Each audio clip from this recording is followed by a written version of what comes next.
వారిని దర్శించుకోబోతున్నారు. నిన్న 4వసారి సీఎంగా ప్రమాణ స్వీకారం చేసిన చంద్రబాబు కుటుంబంతో కలిసి తిరుమల వెళ్లిన దృశ్యాలు మనం చూస్తా ఉన్నాం. సీఎం హోదాలో తిరుమలకు వెళ్లిన చంద్రబాబుకు ఇక అక్కడ ఉన్నటువంటి అధికారులు కావచ్చు, వేద పండితులు కావచ్చు, వేదాశీర్వచనంతో లోపలికి తీసుకెళ్తున్న దృశ్యాలైతే మనం చూస్తా ఉన్నాం. పూర్తిగా అంటే ఆ తిరుమల ఏ విధంగా ఉంది, ఎట్లా ఉంది, గతంలో టీడీపీ హయాంలో ఉన్నటువంటి పరిస్థితులు ఏంటి, గతంలో మళ్ళీ వైసీపీ వచ్చిన తర్వాత జరిగిన పరిస్థితులు ఏంటి, ఇవి కూడా అక్కడ చాలా పరిశీలన చేసినట్టుగా కూడా తెలుస్తోంది. చాలా ప్రక్షాళన చేయాల్సినటువంటి పని కూడా ఉంది. అక్కడ చాలా మంది కూడా చంద్రబాబు నాయుడు సీఎం హోదాలో వెళ్తా ఉంటే కంగ్రాట్స్ చెప్తున్నటువంటి దృశ్యాలు, మహిళలు శాలువలు కూడా ఆయనకి ఇస్తున్న దృశ్యాలు చూస్తా ఉన్నాం. అట్లాగే కుటుంబ సమేతంగా కూడా అక్కడికి చేరుకున్నటువంటి దృశ్యాలు మనం చూస్తా ఉన్నాం. పూర్తిగా అంటే కొద్దిమంది అధికారులు మాత్రం అత్యుత్సాహం ప్రదర్శించాలని చెప్పుకోవచ్చు. ప్రోటోకాల్ కూడా కొద్దిమంది పాటించలేదు అని కూడా తెలుస్తా ఉంది.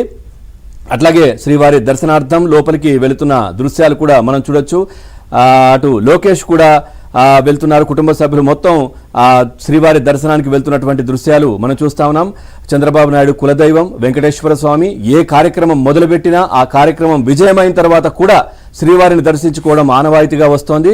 ఇక ముఖ్యమంత్రి హోదాలో మొదటిసారి అంటే 4వసారి ప్రమాణ స్వీకారం చేసి ముఖ్యమంత్రిగా బాధ్యతలు తీసుకున్న తొలిసారి అంటే దర్శనానికి వెళ్తున్నటువంటి దృశ్యాలైతే మనం చూస్తా ఉన్నాం. అక్కడ గతంకి ఇప్పటికీ ఉన్నటువంటి ఏర్పాట్లు, మార్పులు ఇవి కూడా అంటే దర్శనానికి వెళ్తూనే ఆ పనులు కూడా అంటే వాటిని అబ్జర్వ్ చేస్తున్నటువంటి పరిస్థితి కూడా కనిపిస్తా ఉంది. అక్కడ మీడియా మిత్రులు కావచ్చు, అక్కడ ఉన్నటువంటి ప్రజలు పిలవడంతో వాళ్ళ వైపు తిరిగి చూసి వాళ్ళకు అభివాదం చేస్తున్నటువంటి దృశ్యాలు చూసాం.